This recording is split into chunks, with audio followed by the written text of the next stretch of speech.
And the science itself, like, as you asked that question, like, why is it not used for like Down syndrome, ADHD, and stuff like that? It is, right? We can. Lacy and I actually we worked with a client for a little bit where we were supporting the family and their kiddo just had ADHD, and we were still applying the principles of ABA. They were a private pay client, obviously, so we could work that way. We didn't bill insurance, so insurance didn't ask us for that autism diagnosis to be in place.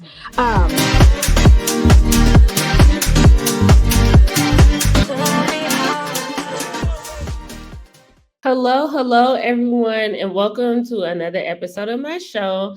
I'm your host, Jessica Moore, and today I have two very special guests, y'all. So this is my first time navigating a two-people interview on this platform, so this is definitely going to be interesting, and I'm just really excited. So just to briefly tell you a little bit about them, they are the co-founders of the ABA Advantage, which is an ABA company specializing in working with children with autism. And I have the pleasure today of interviewing Miss Suhani and Lacy. So I'm not going to tell you too much because I do want them to come in and just introduce who they are, what they do in the world, and how they are out here just changing the world. So without further ado, I'm going to bring in Miss Suhani, and then later we're going to bring in Miss Lacy. Hi. Hi, how are you? I am doing great. How are you? Doing awesome. I'm excited to be here. This was such a cool opportunity. So thanks for inviting us. Yes, thank you so much. So I'm so excited. So I know when me and Lacy talked, we were just talking about like the administrative side, and she was like, I have to bring in Miss Suhani. And so I'm like, yes, this is gonna be great. So just like I love everything that y'all are doing, especially the partnership, because it's hard to find good partners in business. So I just congrats to everything that y'all are doing. And then if you could just briefly introduce who you are and what you do in the world. I'm a co-founder of ABA Advantage. So I'm also the clinical operating officer. Everything on the clinical side of our company, that's all on my side of it. So what we're doing at ABA Advantage is we really want to make sure we get back to the level of service field that ABA is. I've worked for large and small companies over the years as a BCBA, and one of the consistent things that I always ran across is that we're no longer able to provide consistent services to families. There's too many changes to staff. There's too many changes to the families the receiving services. And it's just really hard for the kiddos at the end of that, from all of that, to be successful in the goals that they're needing to be successful at. Because consistency is very, very important, as we know about autism. So that's kind of like the big thing that really pushed Lacy and I to say, like, let's do this on our own. Like, let's create a company where we can focus on our staff so that they feel comfortable and ready and trained to be able to handle the situations that will come up every day in and day out, because it is a hard field. And I 100% acknowledge that. I've been doing this for about 7 years now.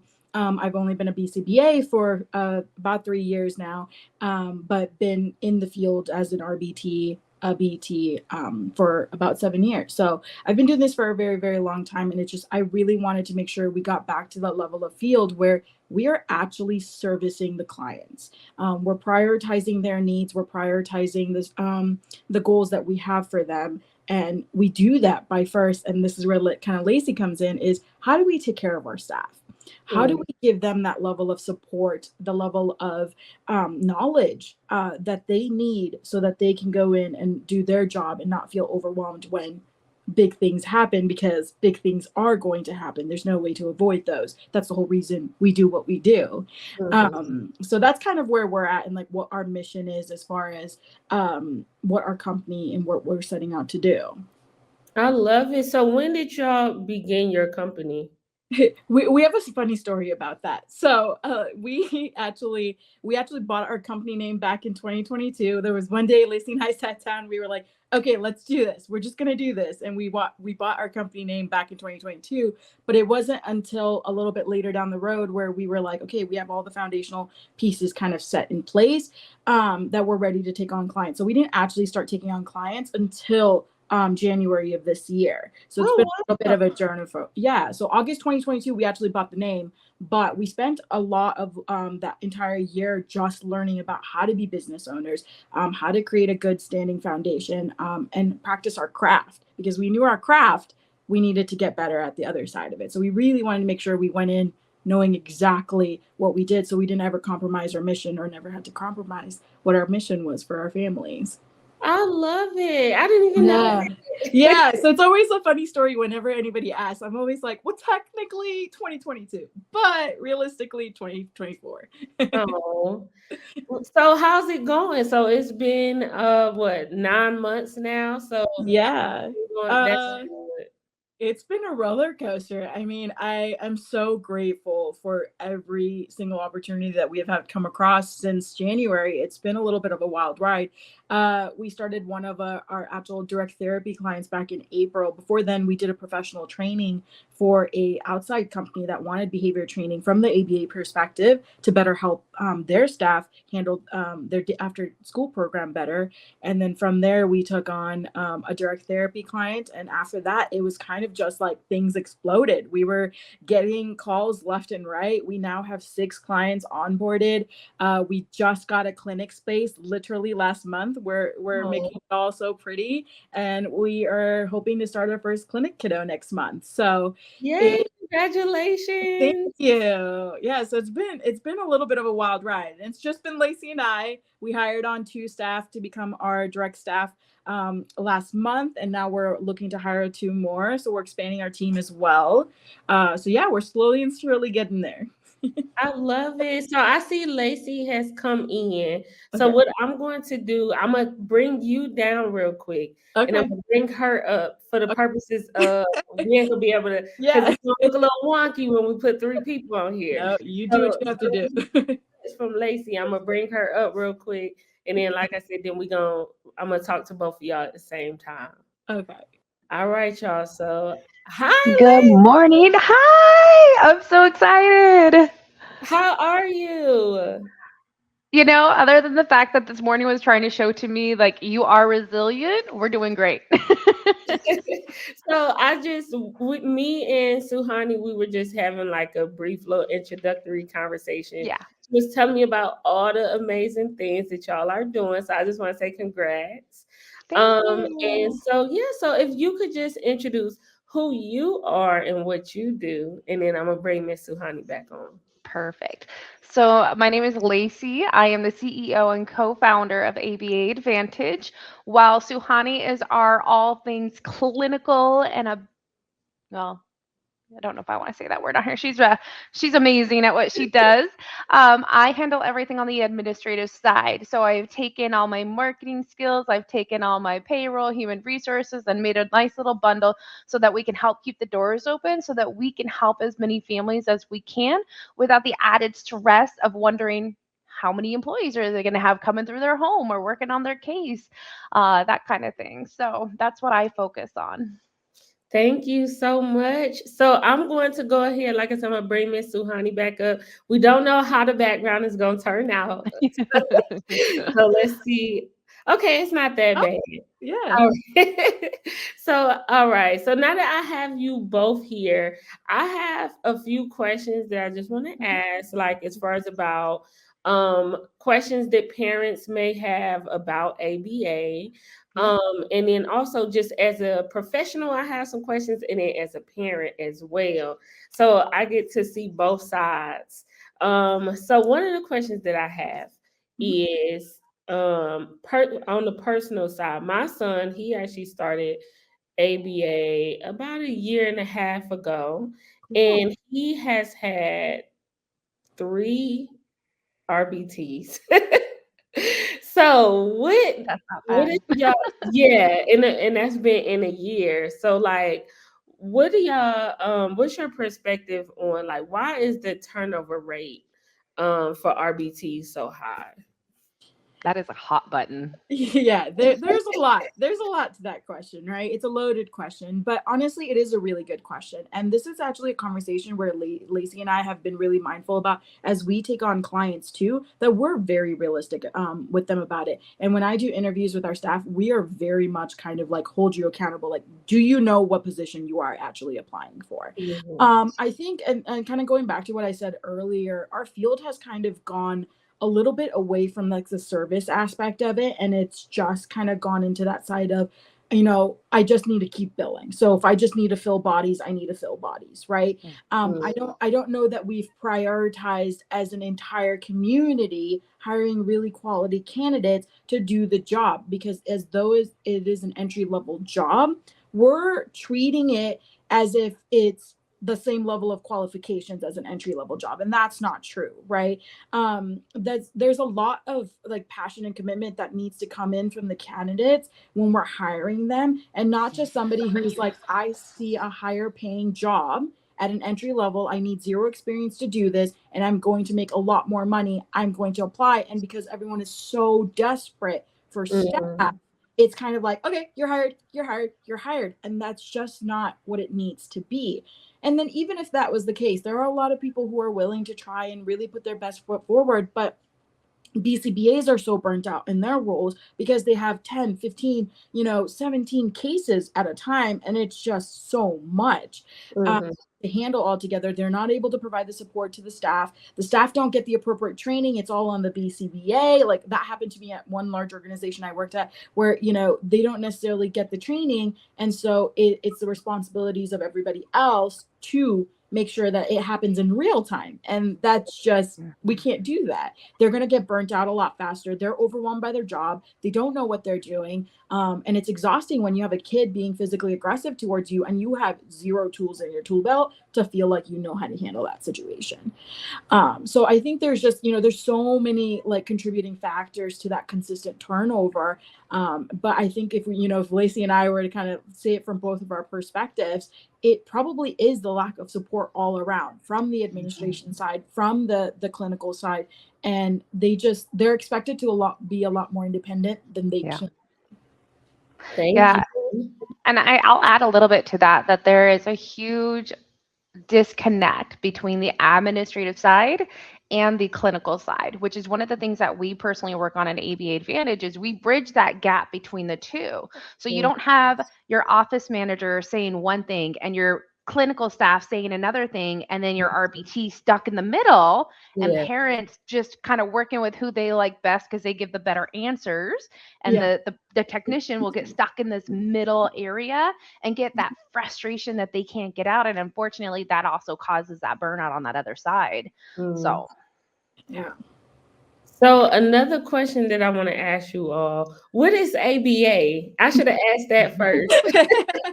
That's okay. Lacy and I had one of those moments where we did all of our marketing materials, and then we realized that we actually never defined ABA, and we were like, maybe we should have started there. It looks so pretty. Doesn't say anywhere what we do. Yeah. So we had to go back to the drawing board for that one too. That's why I was sitting here thinking in my head, like, wait a minute, did we actually talk about what this is? So I'm assuming Lacy wants me to take that question. 100%. You're better at explaining it than I am. So ABA, it stands for Applied Behavior Analysis. And what the goal of ABA, and I know it's coined as a therapy, right? So you hear it in the world of autism more as like an ABA therapy, because that's what insurance and everything calls it to cover it. But ABA is a science, right? It's a type of science that's used in a variety of different ways for a lot of different populations, not just autism, but it has shown a lot of research that it supports kids with autism and how they learn. And so now ABA therapy is available to children on the spectrum.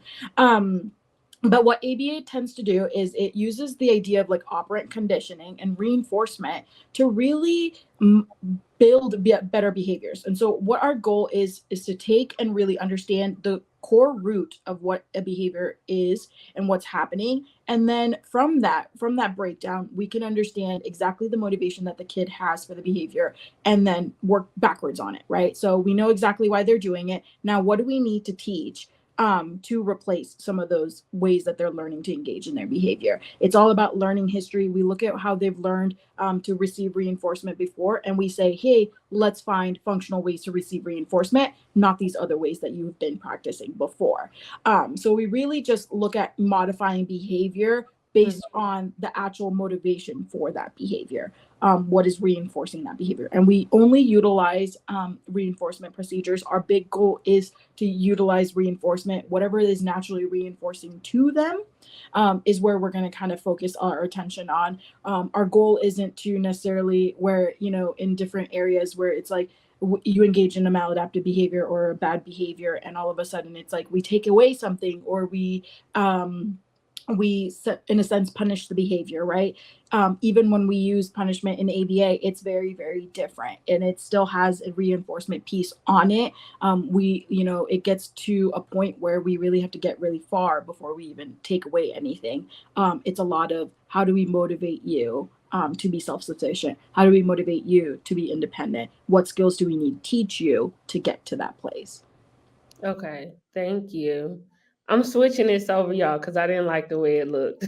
You're fine. Hey, it's your podcast. You gotta do what you gotta do. So, why is ABA only used for children with autism? Why not children with Down syndrome or children with ADHD? Like, why specifically autism?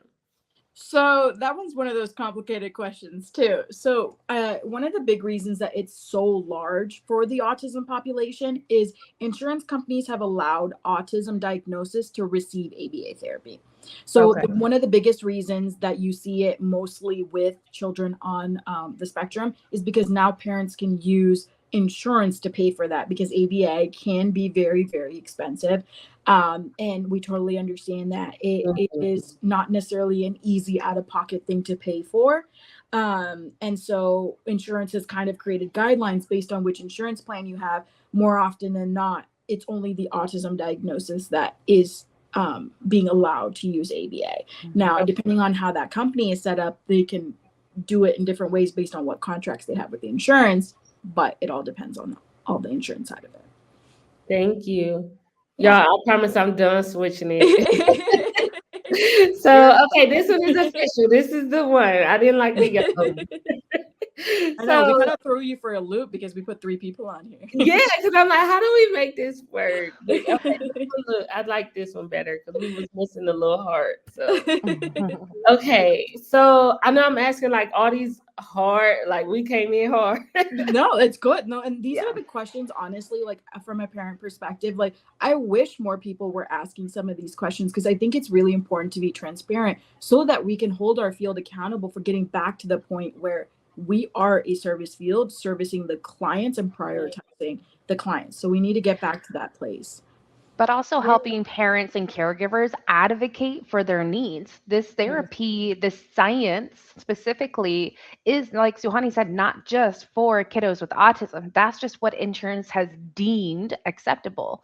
So if we as caregivers come together and start advocating for our needs and our wants, and as a whole, the insurances will start to listen the same way that they did with the autistic community. Yeah. And the science itself, like, as you asked that question, like, why is it not used for like Down syndrome, ADHD and stuff like that? It is, right? We can. Lacy and I actually we worked with a client for a little bit where we were supporting the family, and their kiddo just had ADHD, and we were still applying the principles of ABA. They were a private pay client, obviously, so we could work that way. We didn't bill insurance, so insurance didn't ask us for that autism diagnosis to be in place. So that's kind of the other side of it too, where again, it's how the company is set up and what plans they have with the insurance, but there are other ways to get support in that situation too, and still use the science of ABA. Okay, and then so my next question, how do you know if your child needs ABA? So is it just anybody with a diagnosis, or is it like my child has a diagnosis, but they're doing XYZ, which means they need it? So how do you know when you need ABA? I love this question. So yeah, there's a lot of different ways to kind of like determine it too, and age matters as well. So one thing I'd like to start off by saying is remember that ABA is one-on-one. So a lot more often than not, I mean, there are different aspects of ABA as well, but mostly it is one-on-one, and it can create a child that's dependent on somebody to support them through whatever skills it is that they're working on, right? So one of the things I like to really kind of like have a parent notice is how young is that kiddo? Are they at that point where one-on-one support makes sense so that we can appropriately transition out and put them still into a school? My big goal as a clinician always is I need to get this kid into a school and a community program, right? The goal is never to stay in ABA for an extended period of time. My goal is how do I get you out of ABA? I want to build you up so that we can get you out of ABA. And so a lot of kind of things to be mindful of is like if they're younger, putting them in a little bit more of that intensive ABA, especially if they're having a lot more of those challenging behaviors that hinders them from being independent in any way, whether that's they can't practice their daily living skills, they're not potty trained, they're, you can't go to a store without the child having a major meltdown.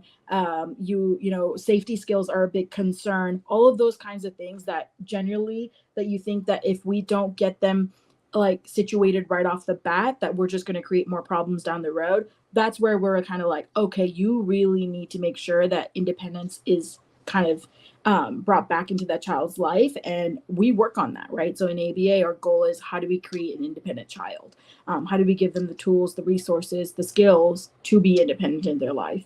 And at this point, like we've potty trained so many kids because potty training for kids on the spectrum is very, very different than potty training a neurotypical child.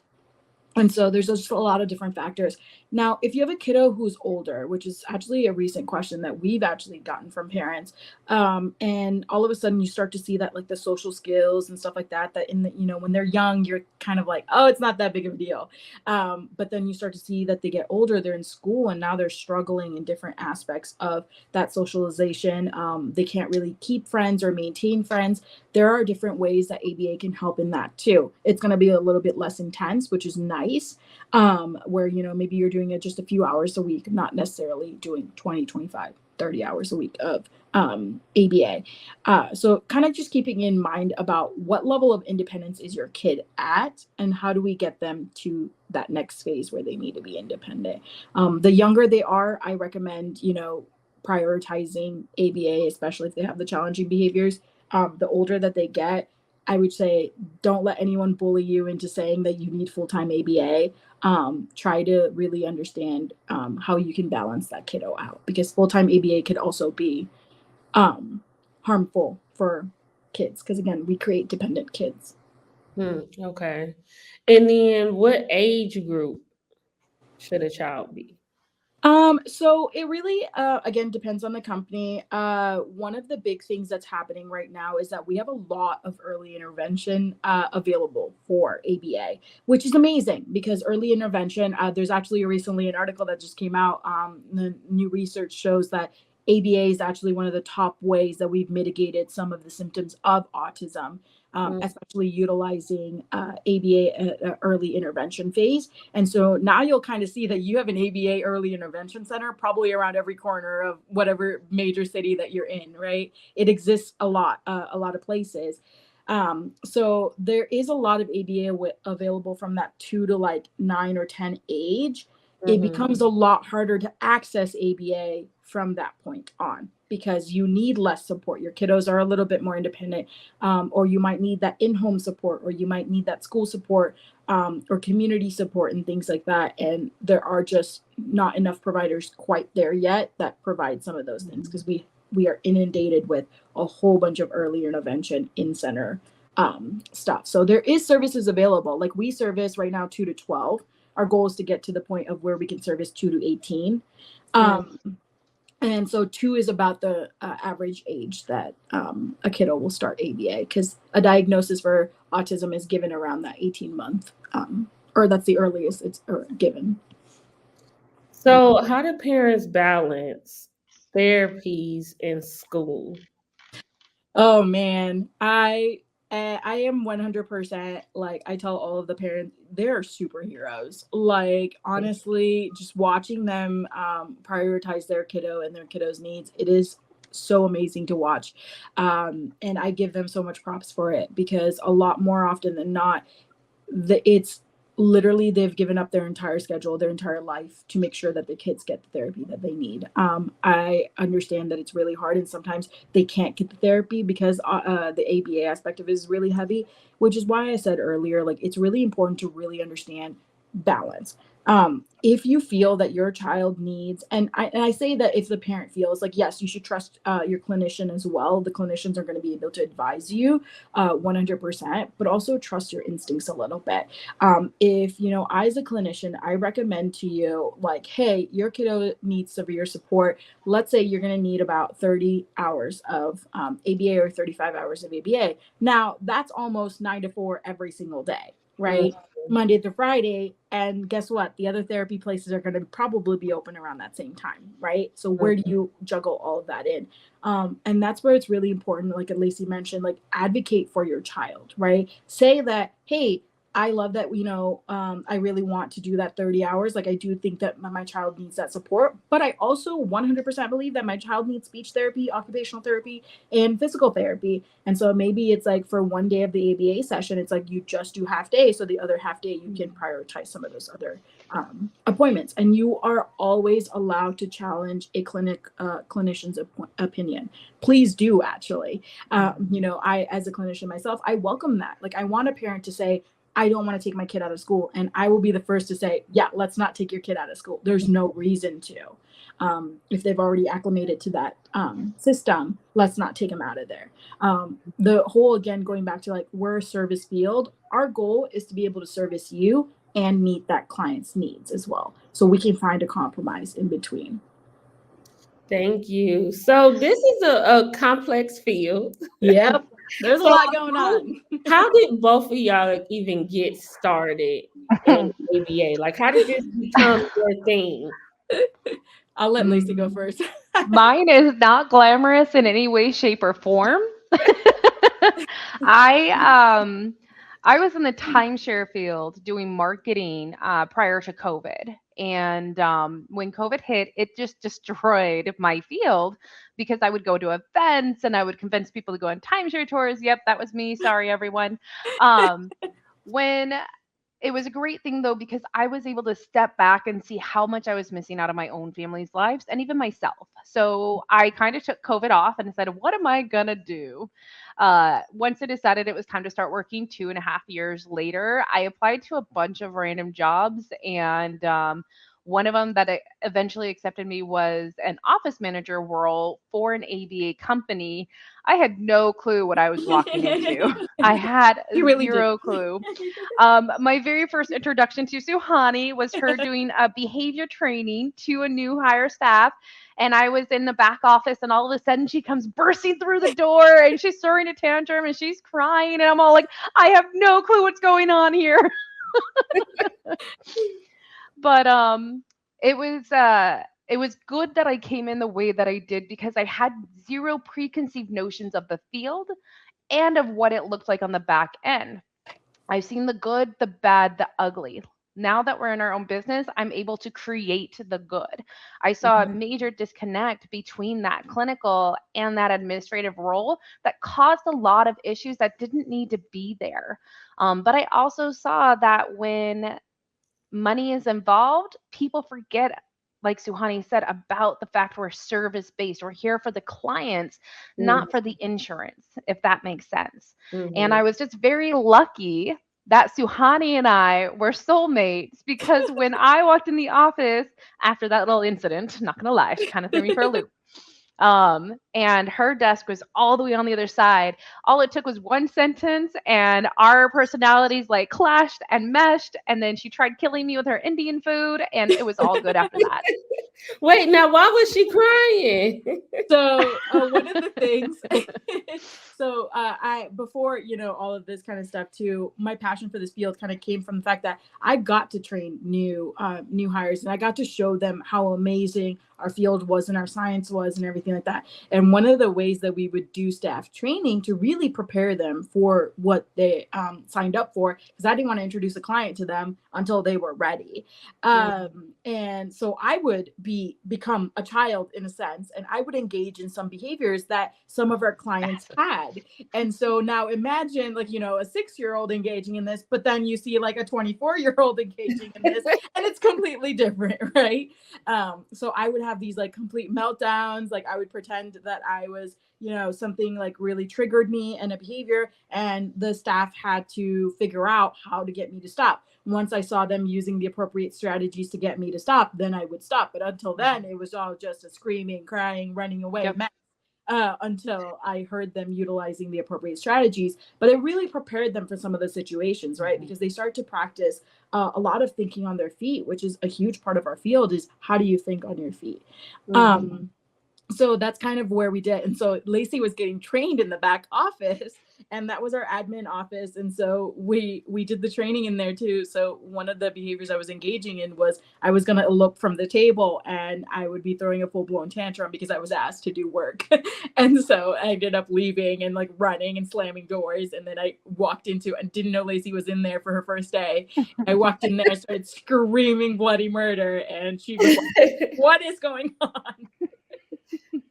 So that's kind of what our introduction to each other was. But yeah, so it was actually really, really cool. And like Lacy said, it was just one of those things where like we just really clicked as like coworkers, and then we became friends. And it was just one of those things that her and I knew we were on the same page about what we wanted out of ABA. She had seen it from the administrative side. I'd been working in that already for a few years.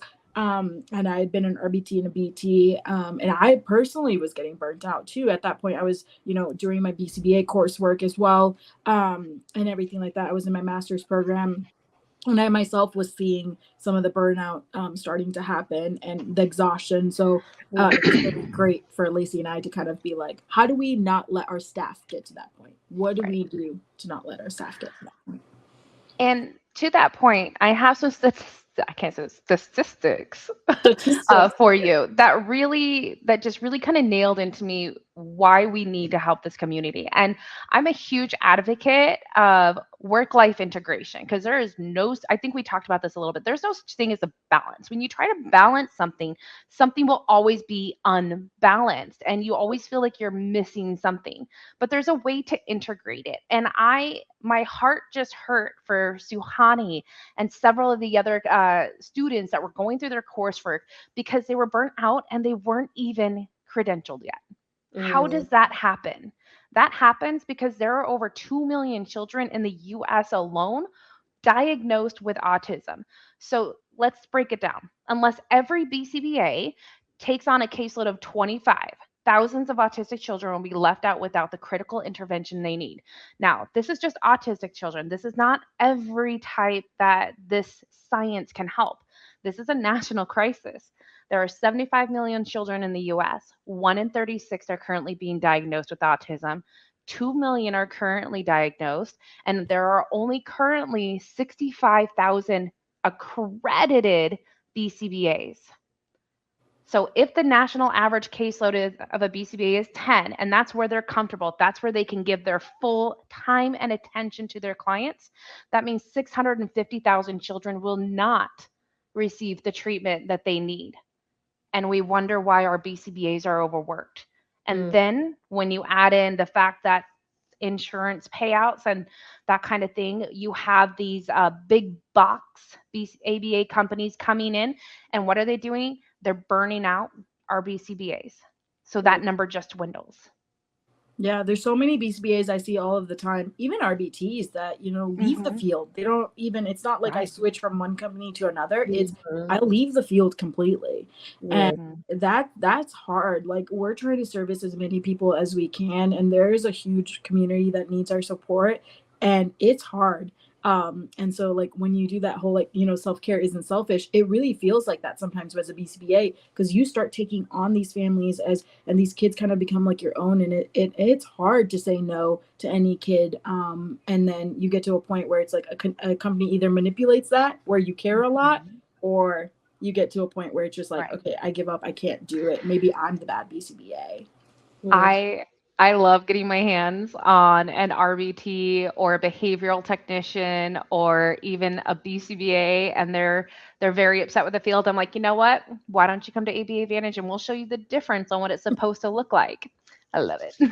Yeah, I definitely I'm gonna have to come to your clinic. Yeah. So Yes. Bye. I'm gonna be out there. I'm trying to make my way out there because I told Lacy before I got Yeah. family in Arizona. Come So see us. Yeah. yes, I can kill two birds with one stone. So yes, Yeah. Yeah. I definitely We're look forward to it. we're actually holding an open house on November 9th. Oh, it could be Our- that soon. yeah. You're like, that's a little too soon. Nope. You tell us when. Our doors are always open. Yeah, send me the information because I'm gonna try to see if I can send one of my family members. Oh, Oh, cool. awesome. Okay. Yeah, so Awesome. definitely send me that. And you said it's November 9th, right? November 9th. Yeah. Mhm. Okay, yeah. So just send me the location and everything, and I'll try to Yeah. see if I can get her to go out there and FaceTime me in. Oh, Yeah. sweet. We'd appreciate Yeah, it. we're gonna have a sensory friendly fall festival. So we're gonna have a resource fair. We'll have personal vendors. We have a little mini Bronco car show. We'll have a little mini pumpkin patch. And Suhani's Oh, planning some really fun sensory activities for our Yeah. kiddos, just to kind of experience a little bit of what they can experience here at the center. so my next question for Yeah. y'all, they just kind of bring me into the next one. How do parents know what to look for in a good ABA company? You got all of the good questions. Yeah. I I love haven't even this. got to my list yet. These is So I think a big thing to kind of really understand is prioritizing just like level of support. So just get very clear idea about. Ooh, I forget that the iPad does that on the camera. I was like, where did that come from? So yeah, really making sure that they can prioritize the support and stuff like that. Get very clear answers about what the support looks like. Advocate for exactly what you want. So for example, the parent meetings, a lot of the times like parents don't understand that for us on the clinical side of it, like it's mandatory that we do them. So if we kind of like are always pestering you guys every month about, hey, do your parent training, it's because insurance is very much making sure let's do it, but also it is about making sure that you guys are getting the support so that you don't need us for long term, right? The goal isn't to need us for the rest of your life. It's so that you feel like you have enough tools in your tool belt to support your child and the child can support themselves as well. The other big thing I would say that you should always be aware of is ask about what their transition plan looks like. What does transition from like 30, let's say you were getting 30 or 35 hours of services, what does it look like to transition off of ABA? And make sure that they can answer those kinds of questions, that they're competent enough to answer some of those questions, and that they actually have a plan in place. So for example, us at ABA Advantage, like one of the big things that we do is like, okay, if you are going to be a kiddo who comes to the clinic who has a very intensive one-on-one ABA, our transition plan is that as you start meeting all of your goals and we see that you don't need a lot more of that support, we start reducing your hours at the clinic.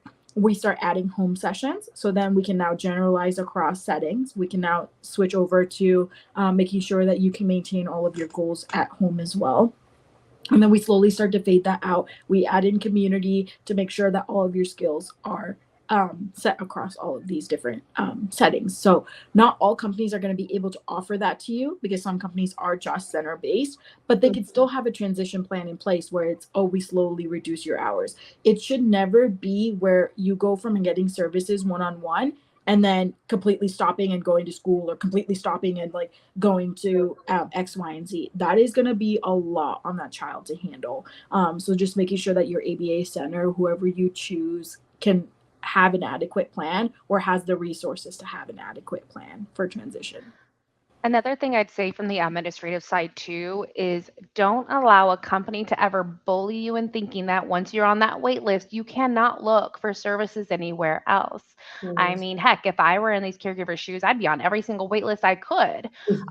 We have the way we're doing it different here is I don't ever want to give false expectations or hopes to our caregivers. So we don't actually have a wait list here. I have a contact list that I'll go down the list when we have a spot open, because we do have certain matrix for what we can handle or my BCBA can handle, to make sure I'm not burning her out. But I will never place someone on a wait list and leave them there for a year. That is insane. Never stop at one place because you have the paperwork in. Keep looking until you can find something. There are providers out there. You just have to find them and maybe create a plan where it's like, all right, I'm going to start in home and then we're going to go to center based or whatever that looks like. But don't let a box ABA company say you're on our wait list, but you can't go anywhere else or look anywhere else. Otherwise, you'll lose your spot. That is just so unethical and wrong. Yeah, so that actually another question that I had, because I get families, like I actually had a client yesterday. The process, like, why is the wait list so long? Because like for her, we just did an MCHAT assessment last week. So she has all those indicators of autism. So now she has to go through the process of being evaluated. That evaluation is going to take like almost a year. Oh my gosh. Yeah. Their IA is scheduled a year out. Like, so that's how it works in Georgia. So, and I Okay. was explaining this to her yesterday. You go through the process when you contact the company, they schedule the initial parent interview like 2 months later. Okay. And then after that, they see what your concerns are. Then they do the test proposal. The test proposal may come like a month or two after that. Then once they do the test proposal, then they have to do one. Now, I don't know if it worked the same way everywhere. Yeah. This is Georgia. Yeah.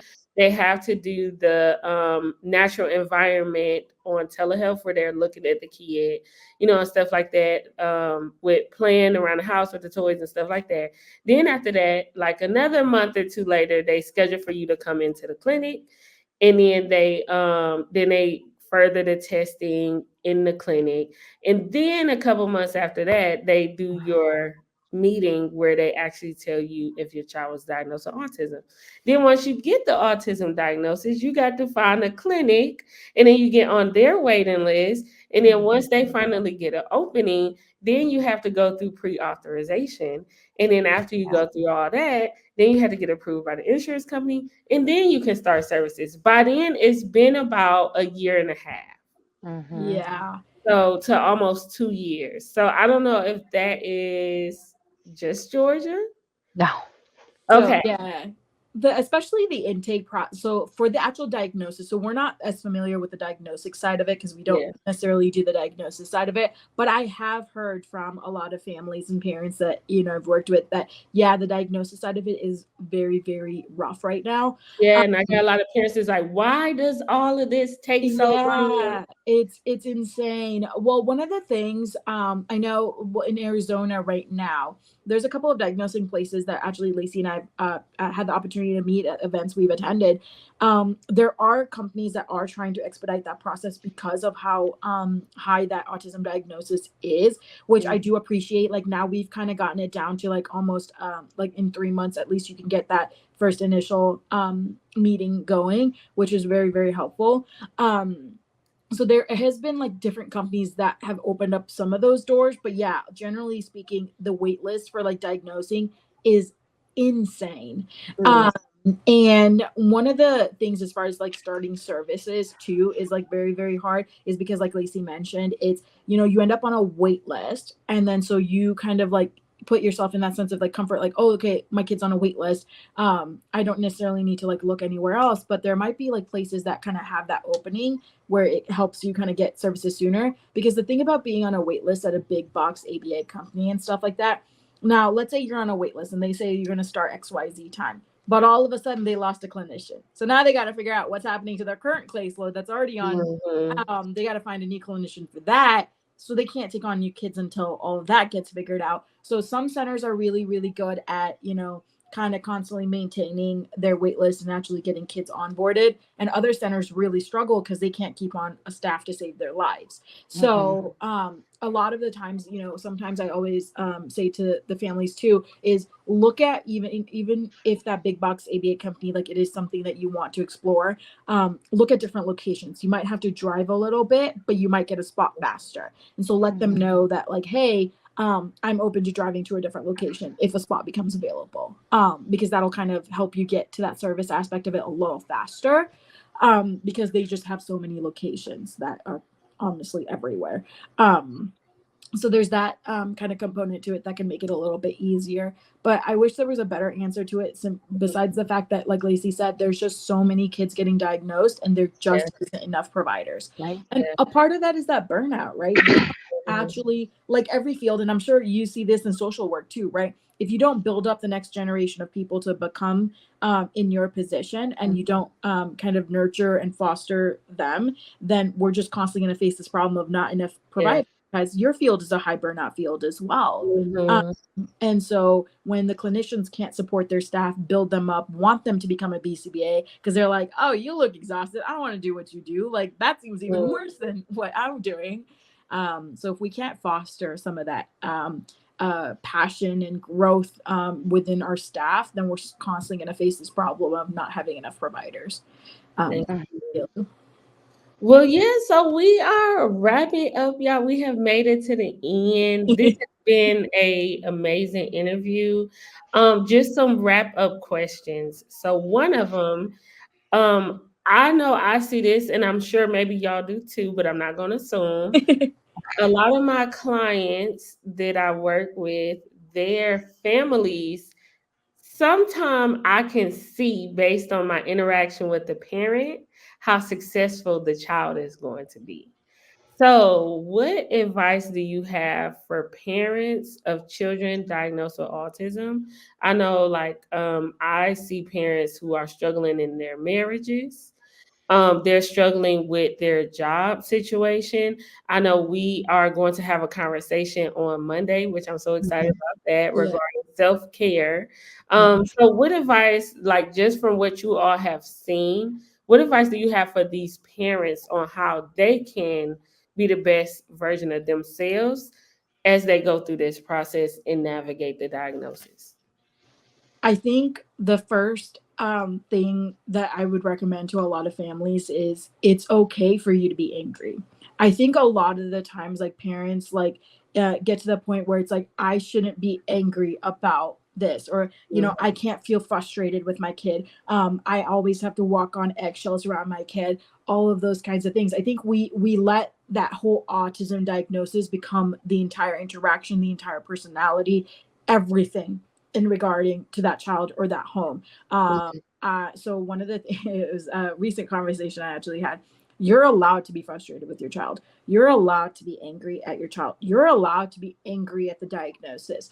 You're allowed to feel all of the feelings, and it does not make you a bad parent. Do not hold that guilt over your head, where if you feel angry with your child, or you feel frustrated, or you just feel like you can't help them in that moment, parents take that and internalize it, and they say it's my fault. It's, you know, I should be more patient, I should be, in all of those things. And yes, there's a lot of room and improvement available for us as adults, but there's only so much that we can do, because at the end of the day, like you said, self-care isn't selfish, and it's okay for you to feel your emotions. It's okay that your child is making you upset.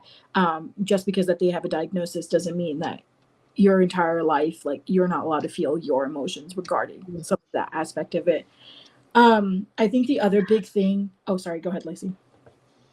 I don't know if you're going to touch on this, but something that I see from my side as a parent and on the administrative side is, especially in ABA, parents and caregivers, you have this opportunity to meet with a BCBA about your kiddo, about the interventions.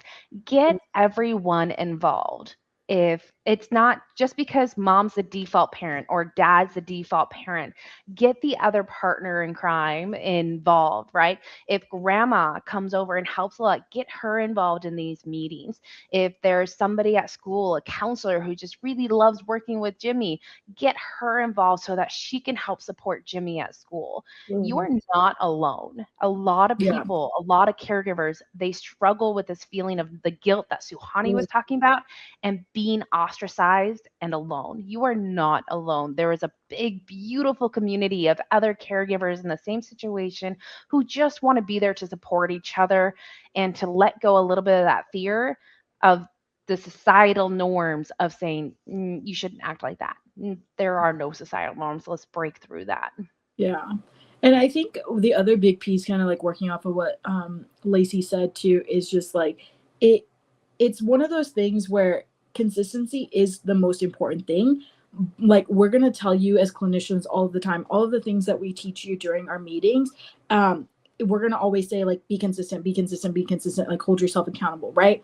But that's not to say that I, as a clinician, don't understand that you are a parent of a child with autism. This is your life 24/7, and that you have maybe other children in the home. You're responsible for taking care of your home. This is, for me, a job, right? I get to just solely focus on this when I am working. I do not focus on 50 other things like a parent has to do.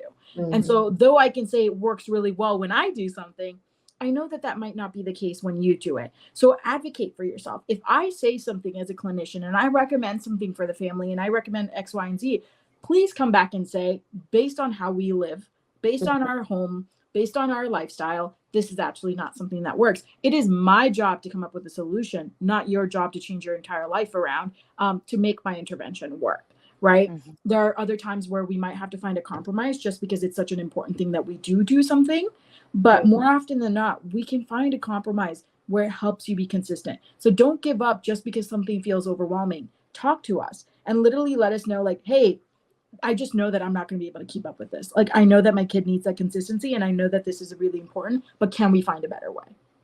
We'll find a better way, right? And last thing I'll say on that is, if your kiddo is in a big behavior and you are at your butt, you are just right here, like, I'm about to yell at you. I am about to just, I don't know, like, now my body's angry, right?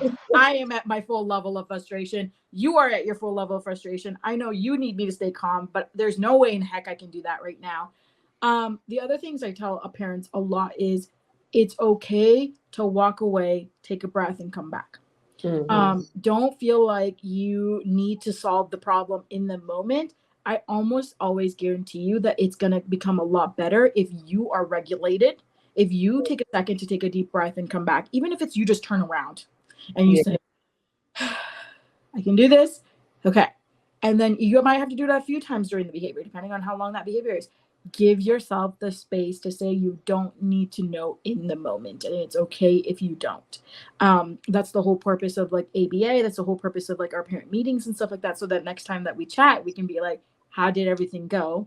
Where do you need the most support? How could we have handled that situation a little bit better in the future? So there's a lot of different aspects of that. So just remind yourself it's okay to be human, that you don't need to be a super parent all of the time, that fix every problem in the moment. It's better to work up to it. Thank you. Well, thank y'all so much for being here. This was amazing. Y'all are doing amazing. I love everything that y'all are doing. So could y'all just tell listeners how they can stay connected with you all before we close out? Lacy? Yeah, so you can actually find us on LinkedIn, Instagram, and Facebook. We're dabbling a little bit in TikTok, but let's get the other social media figured out. We also host a webinar on the first and third Monday of the month at 7 p.m. That may transition to a monthly thing, but all that information can also be found on our website at www.abaadvantage.com. Yeah, and those webinars, some of that's resources that the parents are looking for when they're stuck on those long wait lists. The whole goal of those webinars for us is that we give parents the information so that they could start working on small things with their kiddo and supporting their kiddo as they wait for ABA services. So we provide a lot of information, and they can always ask us questions directly to myself as the BCBA. Thank you. All right. So thank you to everyone who watched, and I will see you all in the next interview. Bye. Bye.